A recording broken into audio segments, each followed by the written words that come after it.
Compare Am 9:13.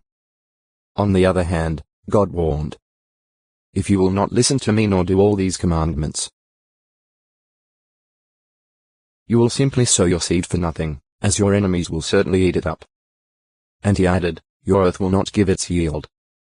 La 26. 3-5, 14-16, 20. Compare Hagg 1:6. Later, in the prophet Jeremiah's day, Jehovah's warning proved true. Describing their bad condition, Jehovah then said, "They have sown wheat, but thorns are what they have reaped." Jah 12:13. Israel's law governing sowing. In the law given through Moses, God commanded that the land was to be sown for 6 years, but no sowing or harvesting was to be done during the 7th year Sabbath year nor on the Jubilee year.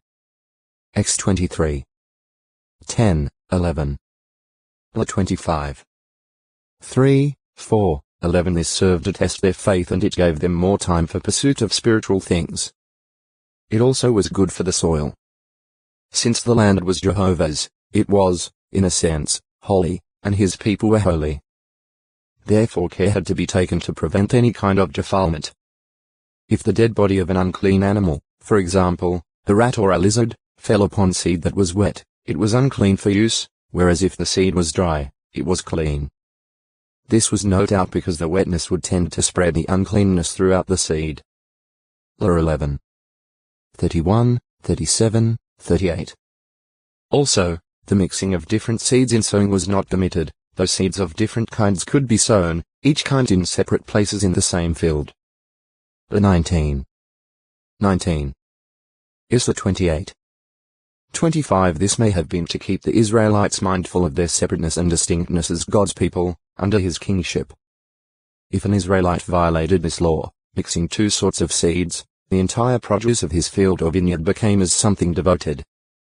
It was therefore forfeited to the sanctuary. La 22:9. Compare La 27. 28. New 18:14. Illustrative use. Illustrating Jehovah's care for and blessing on the remnant that returned from Babylon, the psalmist wrote, "Those sowing seed with tears will reap even with a joyful cry.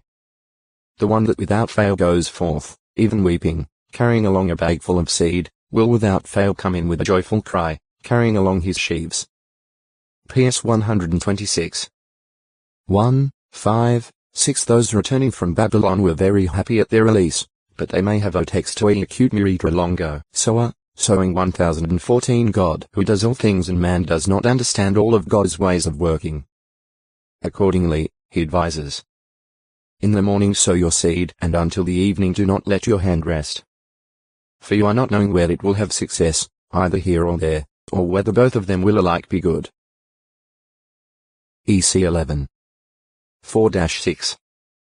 The Apostle Paul seems to be thinking similarly when he encourages the Christians at Corinth in their generosity in connection with the relief ministration for the brothers at Jerusalem, who had suffered hardships and had lost many of their possessions through persecution leveled against them by the Jews. Paul said, "He that sows sparingly will also reap sparingly, and he that sows bountifully will also reap bountifully." God, moreover, is able to make all his undeserved kindness abound toward you, that, while you always have full self-sufficiency in everything, you may have plenty for every good work. Now he that abundantly supplies seed to the sower and bread for eating will supply and multiply the seed for you to sow and will increase the products of your righteousness. Then Paul points out the good that results in addition to God's favor and bounty in a material way, namely, that such generosity results in thanks to God and glorification of God, along with the love and prayers of those being helped, in behalf of those extending help. There is also an increase of love in the congregation. 2 Cor 9. 6-14. Preaching the good news. Jesus Christ likened the sowing of seed to preaching the word, the good news of the kingdom. He was the sower of the kingdom truths, and John the Baptist had also worked as a sower.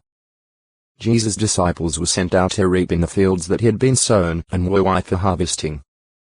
Therefore he said to them, Already the reaper is receiving wages and gathering fruit for everlasting life, so that the sower and the reaper may rejoice together. One is the sower and another the reaper. I dispatched you to reap what you have spent no labor on. Others have labored in sowing, and you have entered into the benefit of their labor by reaping. Job 4:35-38. Again, Jesus likened the preaching work to sowing, in the illustration of the sower. In this parable the seed sown is the word of the kingdom. Jesus pointed out that the conditions under which the seed is sown can affect the sprouting and growing of the seed in the hearts of man. Mount 13. 1-9, 18-23. Lu 8. 5-15. The wheat and the weeds. In another illustration Jesus likened himself to a sower of fine seed, and the seed to sons of the kingdom. Another sower, an enemy who sows weeds in the field, is the devil. Here Jesus was evidently foretelling an apostasy to come, when, in and among the Christian congregation, there would be men falsely claiming to be servants of God and attempting to defile the